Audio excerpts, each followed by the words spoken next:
भाई सवाल है समीकरण जो भी बने, पर बिहार से मौजूदा सरकार और मौजूदा मुख्यमंत्री का जाना तय है, ये स्पष्ट है। अभी के सीट से सर बड़ा सवाल है कि मुख्यमंत्री जी बोल रहे कि आप जो शराब पियेंगे वो जेल नहीं जाएंगे, जो बेचने वाले जेल जाएंगे सर। भाई पहला ऐसा कानून है जो हर साल जिसमें बदलाव देखने को मिलता है।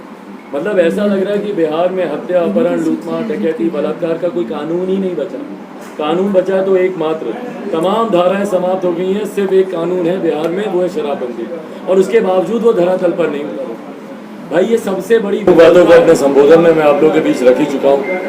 आज यहाँ आने का विशेष मकसद आप सब जानते हैं कि हमारी पार्टी की तरफ से गंगा सागर कुमार जी ने और छत्री यादव जी ने अपना नामांकन पत्र आज यहाँ पे उन्होंने भरा है, और उसके बाद जिस तरीके से सभा हुई है, आप सब स्थानीय हैं, जानते होंगे कि सभा में अधिकांश सारे वो जनप्रतिनिधि हैं, वो वोटर्स हैं जिन्होंने आगामी चुनाव में अपने मत का उन्होंने उपयोग करना है।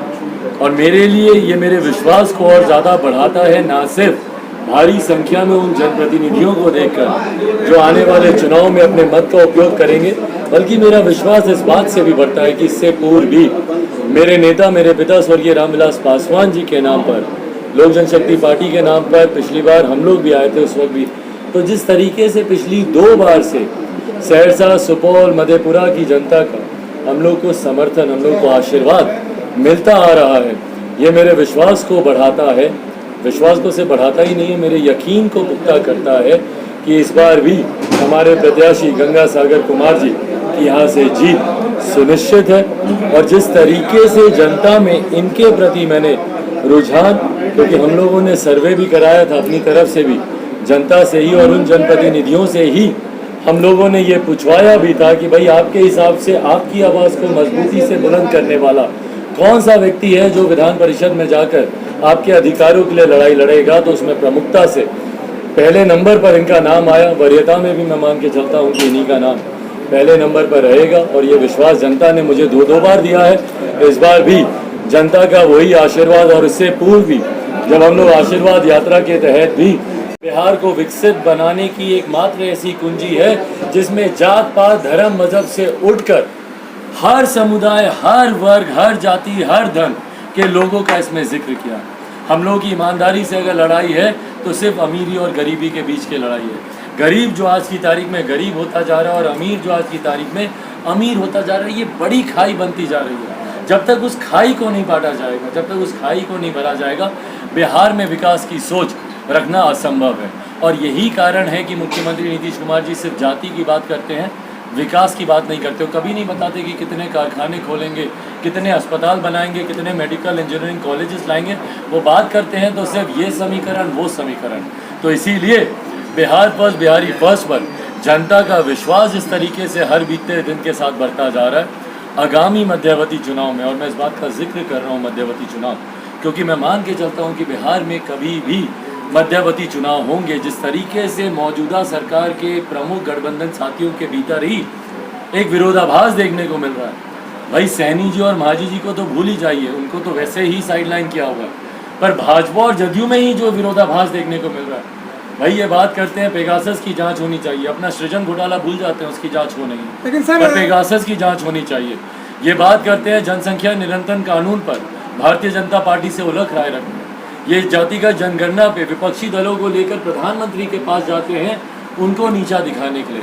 विशेष राज्य का दर्जा जानते हुए कि भैया प्रावधानों में बदलाव हो चुका है, फिर भी बार बार उसको उठाने का प्रयास किया ताकि 5 राज्यों के चुनाव पे उसका असर पड़े और भाजपा जीत ना सके। और इसका सबसे बड़ा और ज्वलंत उदाहरण आज ही विधानसभा में देखने को मिला।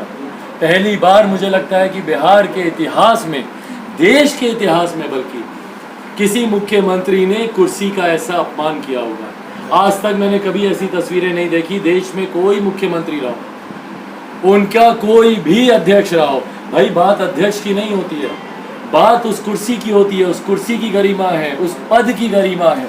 और जिस तरीके से आज उस पद का अनादर किया गया, अहंकार दिखाता है। 2 बातें दिखाता है मुख्यमंत्री जी के रवैये में, उनका अहंकार और उनकी बौखलाहट। जब जब मुख्यमंत्री विचलित होते हैं अपनी हार को लेकर, क्योंकि अभी हार के आए हैं, ये जहाँ गए थे चुनाव लड़ने। हार इनको दिख रही है भाई, सपने देख रहे थे प्रधानमंत्री राष्ट्रपति बनने के, मुख्यमंत्री बनने के, अब इनके लाले पड़ रहे हैं। तो वो बौखलाहट विधानसभा के चुनाव में भी कैसे हम लोग मन से देखते थे, ए हटाओ इन सब लड़का लोगों को, भगाओ इन लोगों को, और आज वही रुख देखने को मिला। सुनिए मेरी बात, सुनिए सुनिए हम क्या बोल रहे हैं, सुनिए। आप अध्यक्ष को आप उंगली दिखाकर बात कर रहे हैं, अध्यक्ष को, उस चेयर को, उस कुर्सी को आप इस तरीके से अपमानित कर रहे हैं। वो कुर्सी संवैधानिक पद है, आप एक संविधान के लिखित पद का इस तरीके से अनादर कोई मुख्यमंत्री नहीं कर सकता, देश का कोई व्यक्ति नहीं कर सकता। और इस तरीके से अनादर करना बिहार के इतिहास में और बिहार की विधानसभा के इतिहास में ये काला दिन के तौर पर लिखा जाएगा। जिस तरीके से भाई आपका विरोधाभास उनकी पार्टी से मैं जानता हूँ, किससे छुपी है ये बात? आपको उनसे व्यक्तिगत दुश्मनी है भैया, आप उनमें वो अध्यक्ष नहीं देख रहे, आप उनमें उस पार्टी का नेता देख रहे हैं, क्योंकि आपको ये बात अभी तक हजम नहीं होती कि आपकी पार्टी का अध्यक्ष काहे नहीं बना। लालू जी के साथ महागठबंधन में एड़ी चोटी का इन्होंने जोर लगा लिया कि भाई कुछ कर लो, तुम डिप्टी सीएम जिसको बनाना बना दो, पर अध्यक्ष मेरा रहेगा। और उसी का इन्होंने लाभ लिया 2017 में जब गठबंधन तोड़ने की बात। तो अभी भी इनको ये बात खलती है कि इनकी पार्टी का अध्यक्ष क्यों नहीं है, और क्योंकि वो भाजपा के हैं और भाजपा की वजह से या जो भी कारण रहा हो, आज इनकी लोकप्रियता में गिरावट आ गई है, तीसरे नंबर की पार्टी बने बैठे, आधे से ज़्यादा इनके प्रत्याशी चुनाव हारे हुए।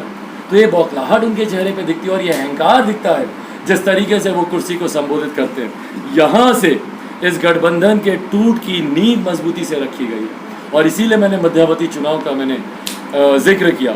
तो जब भी मध्यावधि चुनाव होंगे उसमें बिहारी फर्स्ट की सरकार बनेगी, ये भी आपको विश्वास के साथ कहता हूँ। अब कोई और चिराग मध्यावधि चुनाव की बात कर रहे हैं, लेकिन नहीं लगता है कि नीतीश कुमार, आप भी जानते हैं नीतीश कुमार को और हम भी जानते हैं उनकी राजनीति को, नहीं लगता है नींव तो उन्होंने रख दी है, लेकिन कहीं ना कहीं बैकअप प्लान भी नीतीश कुमार का होगा, क्योंकि जैसा आप भी जानते हैं कुर्सी पर तो वो छोड़ नहीं सकते। बढ़िया से जानते हैं आप मुख्यमंत्री जी को, सही बात है भैया, हम भी बिहारी हैं, तो मुख्यमंत्री को मैं भी बहुत अच्छे से जानता हूँ। वो कुर्सी का इंतजाम पहले करते हैं, लात बाद में मारते हैं। हाँ ठीक है, 14 में ही देख लीजिए, जब प्रधानमंत्री जी से अलग हुए थे तो कुर्सी का इंतजाम बगल में कर लिए थे लालू जी से गलबैया करके।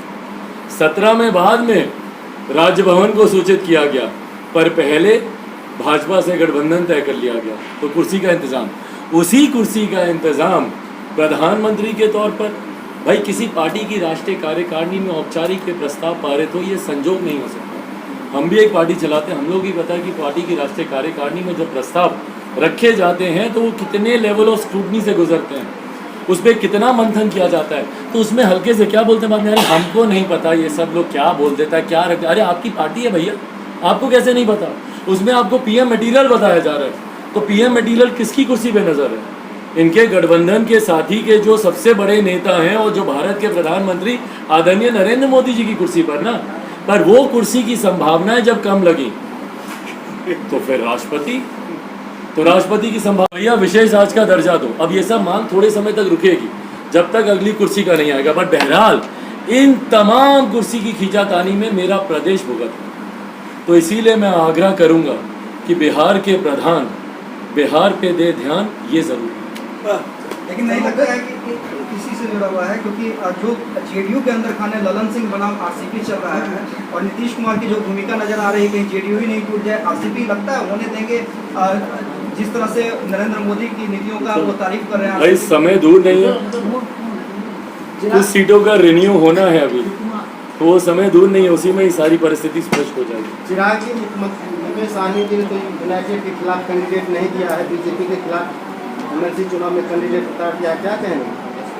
भाई उनकी पार्टी है, उनकी सोच है, हमने भी तो जनता दल यूनाइटेड के सामने अपने उम्मीदवार खड़े कर उनको तीसरे नंबर की पार्टी बनाया था। अब ये उनकी पार्टी की सोच हो सकती है, उनको किसके सामने उम्मीदवार उतारना नहीं। क्या नया समीकरण बन सकता है?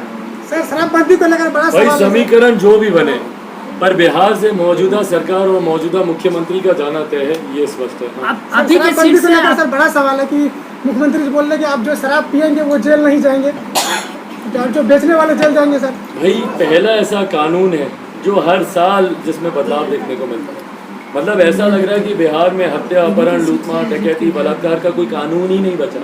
कानून बचा तो एकमात्र, तमाम धाराएं समाप्त हो गई हैं, सिर्फ एक कानून है बिहार में, वो है शराबबंदी, और उसके बावजूद वो धरातल पर नहीं उतरा। भाई ये सबसे बड़ी विफलता है, और यहाँ पर मैं मुख्यमंत्री नहीं गृह मंत्री कह के संबोधित करूँगा, क्योंकि मेरे प्रदेश के गृह मंत्री भी यही हैं। जिस गृह मंत्री से अपना सबसे बड़ा सपना शराबबंदी कानून जो वो उसको धरातल पर नहीं उतार पाए, वो बाकी कानून को क्या धरातल पर उतार पाएंगे, ये अपने में बहुत बड़े सवाल खड़े करें। शराबबंदी को लेकर हेलीकॉप्टर ड्रोन से जो शराबियों को पकड़ा जाता अरे है, भैया आर्मी बुला लीजिए, राफेल बुला लीजिए, मिलिट्री बुला लीजिए, सर शिक्षा व्यवस्था में जब तक ये मुख्यमंत्री है तब तक शराबबंदी कानून धरातल पर नहीं है। लेकिन सर बिहार सरकार शिक्षा व्यवस्था में कुछ ध्यान नहीं करे। जब तक मुख्यमंत्री नीतीश कुमार है बिहार में शिक्षा चौपट रहेगी। इनके पास कोई सोच कोई विजन नहीं है बिहार में शिक्षा प्रणाली को सुधारने। बहुत बहुत शुक्रिया। चला जाए रजा जी सर फोटो नहीं हुआ, फोटो नहीं हुआ।